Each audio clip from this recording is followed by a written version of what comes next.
एक फरिश्ता यह भी। मैं कई दिनों से बेरोजगार था, एक एक रुपए की कीमत जैसे करोड़ों लग रही थी। इस उठापटक में था कि कहीं नौकरी लग जाए।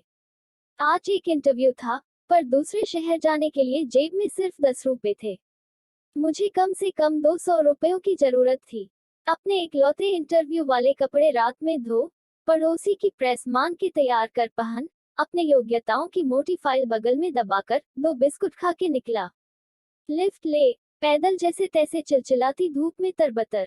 बस इस उम्मीद में स्टैंड पर पहुंचा कि शायद कोई पहचान वाला मिल जाए, जिससे सहायता लेकर इंटरव्यू के स्थान तक पहुंच सकूं। काफी देर खड़े रहने के बाद भी कोई नहीं दिखा। मन में घबराहट और मायूसी थी। क्या करूंगा, अब कैसे पहुंचूंगा? पास के मंदिर पर जा पहुंचा, दर्शन कर सीढ़ियों पर बैठा था। मेरे पास में ही एक फकीर बैठा था। उसके कटोरे में मेरी जेब और बैंक अकाउंट से भी ज्यादा पैसे पड़े थे। मेरी नजरें और हालात समझ के बोला, कुछ मदद चाहिए क्या? मैं बनावटी मुस्कुराहट के साथ बोला, आप क्या मदद करोगे?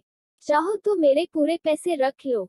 वो मुस्कुराता बोला। मैं चौंक गया। उसे कैसे पता मेरी जरूरत? मैंने कहा, क्यों? शायद आपको जरूरत है। वो गंभीरता से बोला, हाँ है तो, पर तुम्हारा क्या, तुम तो दिन भर मान के कमाते हो। मैंने उसका पक्ष रखते हुए कहा। वो हंसता हुआ बोला, मैं नहीं मांगता साहब। लोग डाल जाते हैं मेरे कटोरे में, पुण्य कमाने के लिए। मैं तो फकीर हूँ, मुझे इनका कोई मोह नहीं। मुझे सिर्फ भूख लगती है, वो भी एक टाइम, और कुछ दवाइयाँ। बस मैं तो खुद ये सारे पैसे मंदिर की पेटी में डाल देता हूँ। वो सहज था कहते कहते। मैंने हैरानी से पूछा, फिर यहाँ बैठते क्यों हो? जरूरतमंदों की मदद करने, कहते हुए वो मंद मंद मुस्कुरा रहा था। मैं उसका मुंह देखता रह गया। उसने 200 रुपये मेरे हाथ पर रख दिए और बोला, जब हो तब लौटा देना। मैं उसका शुक्रिया जताता हुआ वहां से अपने गंतव्य तक पहुंचा।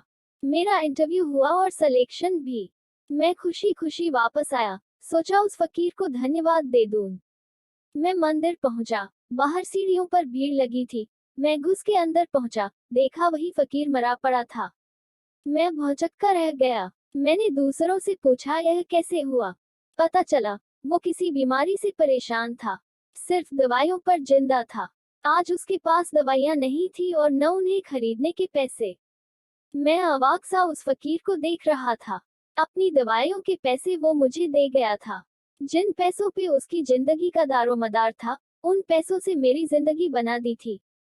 भीड़ में से कोई बोला, अच्छा हुआ मर गया। ये भिखारी भी साले बोझ होते हैं, कोई काम के नहीं। मेरी आंखें डब्बा आई। वो भिखारी कहाँ था? वो तो मेरे लिए भगवान ही था। नेकी का फरिश्ता, मेरा भगवान। मित्रों, हम में से कोई नहीं जानता कि भगवान कौन है और कहाँ है। किसने देखा है भगवान को? बस इसी तरह मिल जाते हैं।